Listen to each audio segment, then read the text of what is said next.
ओम शांति। आज का पुरुषार्थ, हमें कर्म योगी बनना है। योगी भी मनुष्य बन जाते हैं बैठकर, बहुत सवेरे उठकर बुद्धि को एकाग्र कर लेते हैं परमात्म स्वरूप पर, चिंतन भी अच्छा हो जाता है। लेकिन यदि सारा दिन कर्म करते हुए हम श्रेष्ठ स्मृति में न हों तो कर्मों का प्रभाव मन पर, बुद्धि पर, आत्मा पर पड़ता ही रहता है और परिणाम स्वरूप जो योग की शक्ति हमने इकट्ठी की होती है वो कम होने लगती है। बहुतों को आपने देखा होगा जो बहुत अच्छा योग करते हैं, घंटों बैठे रहते हैं और अच्छा होता है उनका योग, नो डाउट, लेकिन स्थिति उनकी सुंदर नहीं बन पाती।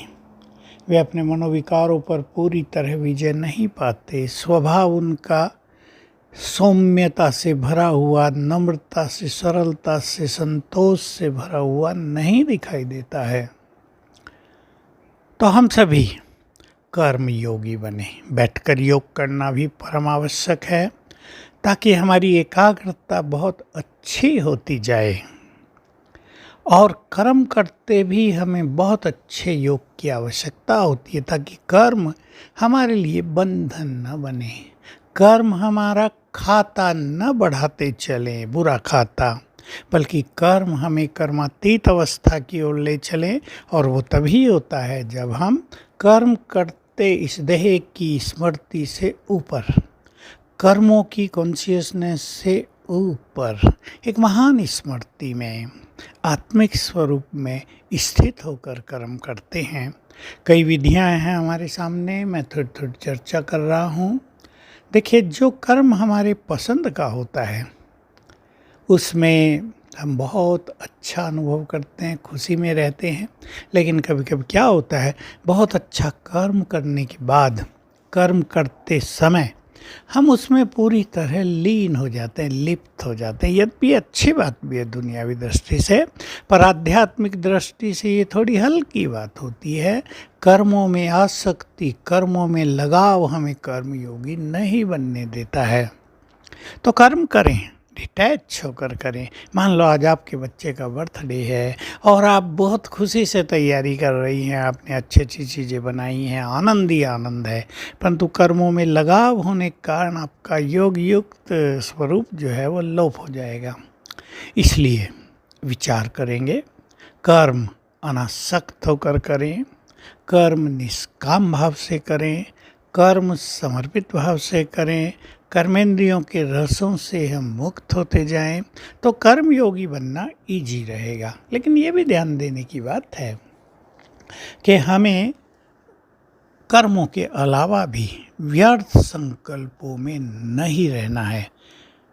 फ़ोन देखकर, आगे आप इसके बारे में जानते ही हैं, किसी के बुरे व्यवहार के कारण कोई बहुत ज़्यादा अपमान करता है, घरों में नज़दीकी संबंधों में मधुरता नहीं है, अनादर का भाव है, तो निश्चित रूप से मनुष्य की एकाग्रता नष्ट होती है।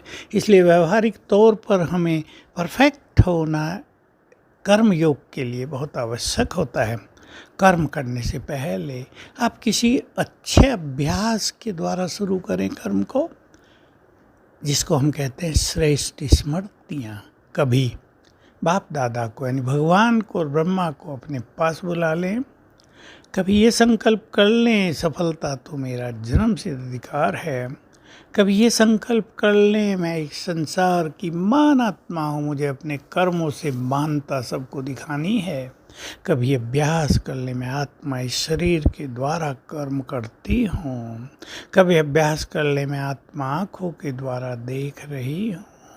कभी अभ्यास कर ले, मैं आत्मा तो परम पवित्र हूँ, कर्मेंद्रियों की मालिक हूँ, देह की मालिक हूँ, मैं करावनहार हूँ।